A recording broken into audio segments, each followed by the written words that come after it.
So ഈ വീഡിയോയുടെ ഉദ്ദേശം മറ്റൊന്നുമല്ല. നമുക്ക് ഓരോരുത്തർക്കും അറിയാം നമ്മുടെ സോണി സ്പൈഡർമാൻ യൂണിവേഴ്സ് അത് എന്താണെങ്കിലും അവസാനിക്കാൻ പോകുന്നത് തന്നെയാണ്. ന്യൂ ഇയറിലൂടെ നമുക്ക് എന്താണെങ്കിലും അതിൻ്റെ അവസാനമാണ് നമുക്ക് കാണാൻ കഴിയുന്നത്. So Tata, bye by, take care. So നമുക്കൊരു അവലോകനം നമുക്ക് ചെയ്യാം. അതായത് ഇതുവരെ നമുക്ക് എന്താണ് ഈ ഒരു SSU അല്ലെങ്കിൽ സോണി സ്പൈഡർമാൻ യൂണിവേഴ്സിൽ നമുക്ക് ഇതുവരെ ലഭിച്ചിട്ടുണ്ടായിരുന്നത്, അതിനകത്ത് നല്ലത് എന്താണ്, എങ്ങനെയാണത് തുടങ്ങിയത്, എന്തുകൊണ്ടാണ് അല്ലെങ്കിൽ എന്തിനു വേണ്ടിയിട്ടാണ് അവർ അങ്ങനെ ഒരു യൂണിവേഴ്സ് തുടങ്ങിയിട്ടുണ്ടായിരുന്നത് എന്നുള്ളതിൻ്റെ ഒരു കംപ്ലീറ്റ് ഓവർവ്യൂ ആണ് ക്രേവൻ ദ ഹണ്ടർ എന്ന് പറഞ്ഞ സിനിമ ന്യൂ ഇയറിൽ നമുക്ക് എല്ലാവർക്കും ലഭിക്കുന്നത് തന്നെയായിരിക്കും. ന്യൂ ഇയറിൻ്റെ ഏറ്റവും വലിയ പ്രത്യേകത അത് തന്നെയായിരിക്കും. 2025 സ്റ്റാർട്ട് ചെയ്യുന്നത് ഒരു ബാങ്ങിലായിരിക്കും എന്ന് നമുക്ക് പ്രതീക്ഷിക്കാം.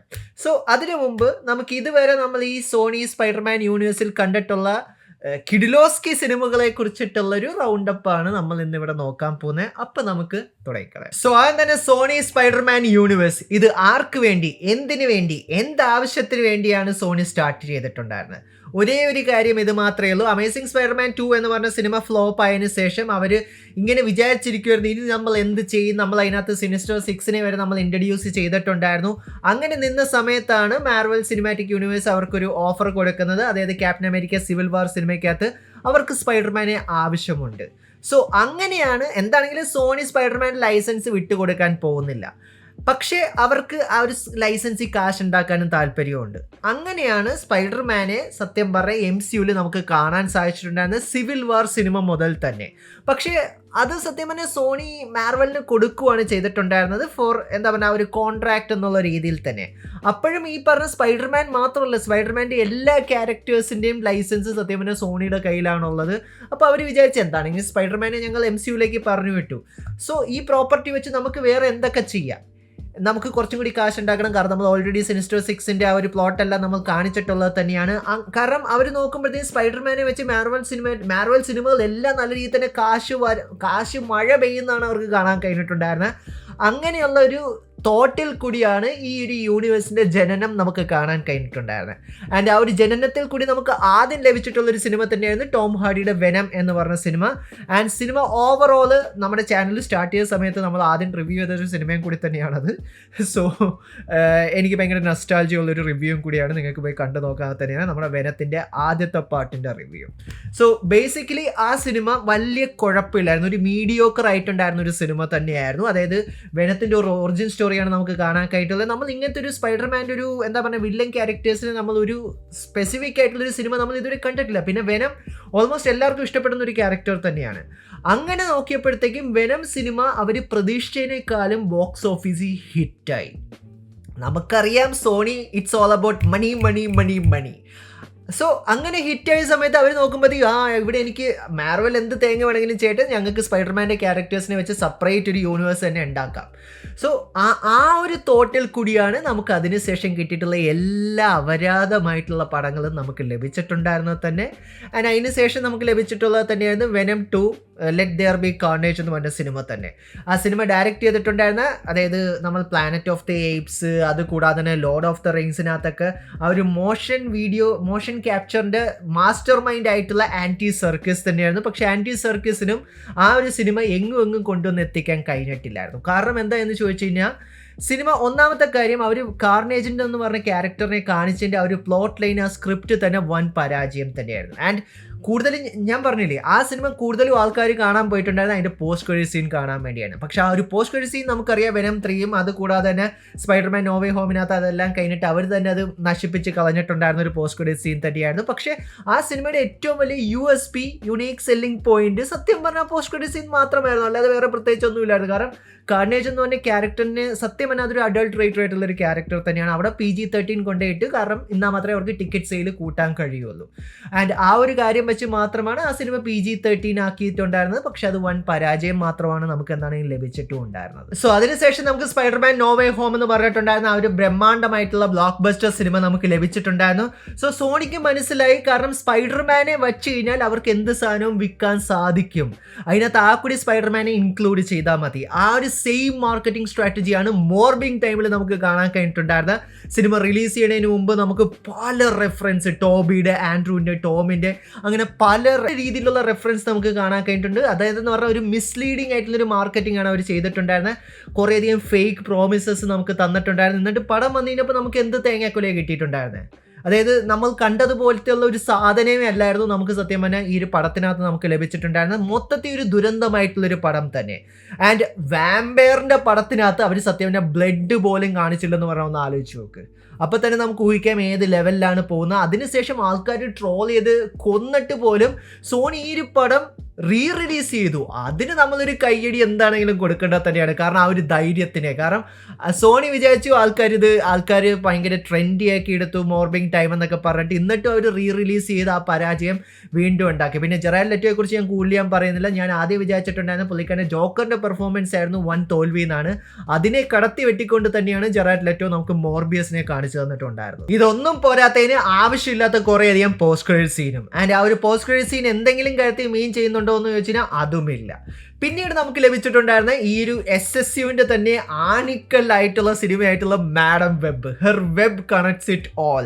എന്തിന് ഞാൻ കൂടുതൽ പറയണം, പടം ഇറങ്ങുന്നതിന് മുമ്പ് തന്നെ ഡക്കോട്ട ജോൺസൺ തന്നെ പറഞ്ഞു ഇതിലും ഭേദം എൻ്റെ 50 Shades of Grey ആയിരുന്നു എന്നുള്ളൊരു കാര്യം തന്നെ. കാരണം ആ ഒരു പടം പൊട്ടിയതിനേക്കാളും പടക്കത്തിൻ്റെ പടക്കമായിട്ട് തന്നെയായിരുന്നു മാഡം വെബ് എന്ന് പറഞ്ഞ സിനിമ പൊട്ടിയിട്ടുണ്ടായിരുന്നത്. സിഡ്നി സ്വീനിയുടെ ആ ഒരു കരിയർ തന്നെ കൊണ്ട് നശിപ്പിക്കുക ഒരു വക്കിലെത്തിച്ചൊരു പടവും കൂടി തന്നെയാണ് മാഡം വെബ് എന്നാണ് എനിക്ക് തോന്നിയിട്ടുണ്ട്. ഡക്കോട്ട ജോൺസന്റെ കാര്യത്തിൽ തീരുമാനമായി.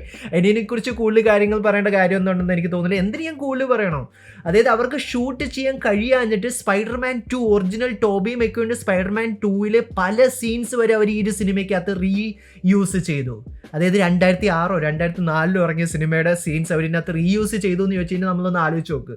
അതും 20 വർഷത്തിന് ശേഷം. അതുപോലും അത്രത്തോളം ലേസി ആയിട്ടുള്ളൊരു കാര്യമായിരുന്നു നമുക്ക് മാഡം വെബിൽ നമുക്ക് കാണാൻ കഴിഞ്ഞിട്ടുണ്ടായിരുന്നത് തന്നെ. ആൻഡ് അതിനകത്തും കുറേയധികം ഈ സ്പൈഡർമാൻ വരും, ആ സ്പൈഡർമാൻ വരും. കാരണം ഈ ഒരു ട്രെൻഡ് തന്നെ സ്റ്റാർട്ട് ചെയ്തിട്ടുണ്ടായിരുന്ന നോ വേ ഹോം ആണ്.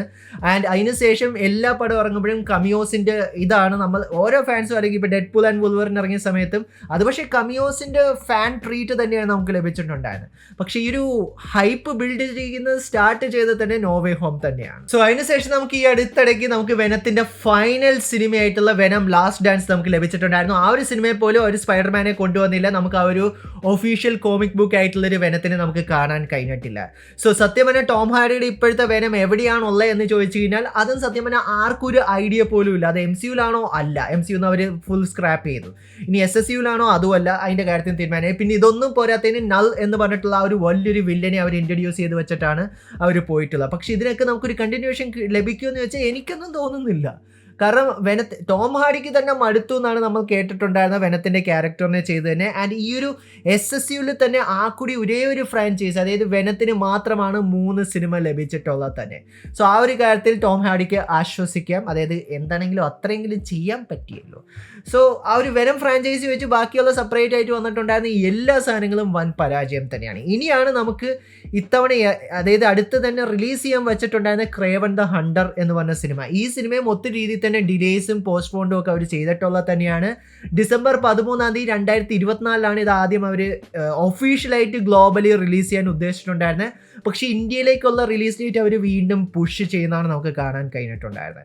ആൻഡ് ഇപ്പോഴത്തെ അതായത് നിങ്ങളിപ്പോൾ വീഡിയോ വാച്ച് ചെയ്യുന്ന സമയത്ത് ചിലപ്പോൾ നിങ്ങൾ ഓൾറെഡി ഈ ഒരു സിനിമ കണ്ടിട്ടുണ്ടാകും. പക്ഷേ പുതിയ റിലീസ് ഡേറ്റ് അനുസരിച്ച് ഈ സിനിമ ന്യൂ ഇയറിനാണ് റിലീസ് ചെയ്യാൻ പോണതെന്നാണ് നമുക്ക് മനസ്സിലാക്കാൻ കഴിയുന്നത്. അതായത് ജാനുവരി 1 2025 നമ്മൾ ഓരോരുത്തരും കടക്കുന്നത് മോർബിയസിനെ കണ്ടുകൊണ്ട് തന്നെ ആയിരിക്കണമെന്നാണ് സോണി അവകാശപ്പെടുന്നത്.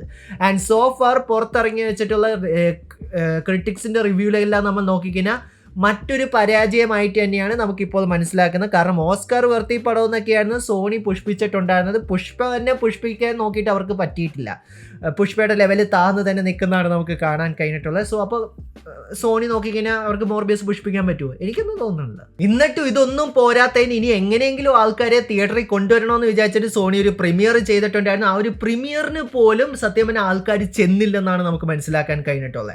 എന്നിട്ട് വീണ്ടും ആൾക്കാരുടെ അട്രാക്ഷൻ കുറച്ചും കൂടി കൂട്ടാൻ വേണ്ടിയിട്ട് അവർ 8 മിനിറ്റ് യൂട്യൂബിലിട്ട് ഒരു സിനിമ റിലീസ് ചെയ്യുന്നതിന് മുമ്പ് അതിൻ്റെ ആദ്യത്തെ 8 മിനിറ്റ് യൂട്യൂബിൽ ഇടുക എന്ന് പറഞ്ഞാൽ തന്നെ നിങ്ങൾ ആലോചിച്ച് നോക്ക്. അതായത് എങ്ങനെയെങ്കിലും അവർക്ക് ഇതിനകത്ത് ആൾക്കാരെ തിയേറ്ററിൽ കൊണ്ടുവരുത്തണം, ഈ ഒരു പടം കാണിക്കണം എന്നുള്ള ഒരേ ഒരു ലക്ഷ്യം മാത്രമാണ്. കാരണം അവർക്ക് തന്നെ അറിയാം ഇതൊരു ഫ്ലോപ്പ് ആകുന്ന ഒരു പടം തന്നെയാണ്. പക്ഷെ എന്താണെങ്കിലും ചെയ്തു പോയി മുടക്ക് മുതലിൻ്റെ ഒരു 1% തിരിച്ച് കൈ കിട്ടാനുള്ള ഒരു അങ്കലാപ്പിലാണ് സോണി എന്നാണ് നമുക്കിപ്പോൾ മനസ്സിലാക്കാൻ കഴിഞ്ഞിട്ടുള്ളത്. പക്ഷേ ഇതിൻ്റെയൊക്കെ ഏറ്റവും വലിയൊരു കാര്യം എന്താണെന്ന് വെച്ചാൽ അതാണ് നമ്മൾ ഈ വീഡിയോയുടെ സ്റ്റാർട്ടിങ്ങിൽ സംസാരിച്ചത്. Tata bye bye SSU.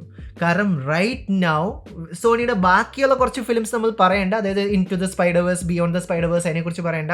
പിന്നെ നിക്കോളാസ് കേജിൻ്റെ ഒരു സ്പൈഡർ നോയറിൻ്റെ ഒരു പ്രൊജക്റ്റ് വരുന്നുണ്ട്. ആൻഡ് അതെല്ലാം SSUയിലുള്ളതാണ്. പക്ഷെ ഒരു ലൈവ് ആക്ഷൻ സിനിമ എന്നുള്ള ആ ഒരു ടൈം ലൈൻ നമ്മളിപ്പോൾ SSUയിലേക്ക് നോക്കിക്കഴിഞ്ഞാൽ ഇല്ല. ഇതാണ് ലാസ്റ്റത്തെ സിനിമ. സോ നമുക്ക് എന്താണെങ്കിലും പ്രതീക്ഷിക്കാം ഫൈനലി സോണിയുടെ സ്പൈഡർമാൻ യൂണിവേഴ്സ് അവസാനിക്കുവാണെന്നുള്ളൊരു കാര്യം. കാരണം പ്രത്യേകിച്ച് പുതിയൊരു അനൗൺസ്മെൻറ്റ് നമുക്ക് സോണിയുടെ ഭാഗത്ത് നമുക്ക് ലഭിക്കുന്നില്ല. ഇങ്ങനെ ചെയ്ത് നശിപ്പിക്കുന്നതിലും ഭേദം അവർ ചെയ്യാതിരിക്കുന്നത് തന്നെയാണ്. അതായത് മാർവലായിട്ട് കൊളാബറേറ്റ് ചെയ്ത് സ്പൈഡർമാൻ്റെ സിനിമ തന്നെ ചെയ്യുന്നത് തന്നെ നല്ലതെന്ന് ഞാൻ പറയുള്ളൂ. സോ നമുക്ക് പ്രതീക്ഷിക്കാം ക്രേവന് ശേഷം ഈ ഒരു യൂണിവേഴ്സിൻ്റെ അന്ത്യമാണ്. കാരണം അതാണ് നമ്മളിപ്പോൾ കണ്ടുകൊണ്ടിരിക്കുന്നത്. കാരണം ക്രേവൻ ഒരു ഫ്ലോപ്പ് ആവുമെന്നാണ് നമുക്കിപ്പോൾ ഏകദേശം ക്രിറ്റിക്സിൻ്റെ ഭാഗത്ത് നമുക്ക് മനസ്സിലാക്കാൻ കഴിഞ്ഞിട്ടുള്ളത്.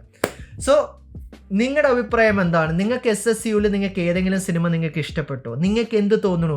സോണി ലൈസൻസ് മാർവലിൻ്റെ ആയി കൊടുത്താൽ മാർവൽ നല്ലൊരു ജസ്റ്റിസ് കൊടുക്കുമോ, അതോ സോണി തന്നെ ചെയ്യുന്നതാണോ നിങ്ങൾക്ക് കാണാൻ താല്പര്യം എന്നുള്ള നിങ്ങളുടെ അഭിപ്രായങ്ങളെല്ലാം നിങ്ങൾക്ക് താഴെ കമൻറ്റ് ബോക്സിൽ കമൻറ്റ് ചെയ്യാൻ തന്നെയാണ്. വീഡിയോ ഇഷ്ടപ്പെട്ട ലൈക്കും ഷെയറും ചെയ്യാൻ തന്നെയാണ്. ഇഷ്ടപ്പെട്ട നിങ്ങൾക്ക് എന്താണ് ഡിസ്ലൈക്ക് ചെയ്യാൻ തന്നെയാണ്. So stay safe guys, stay awesome. See guys next episode.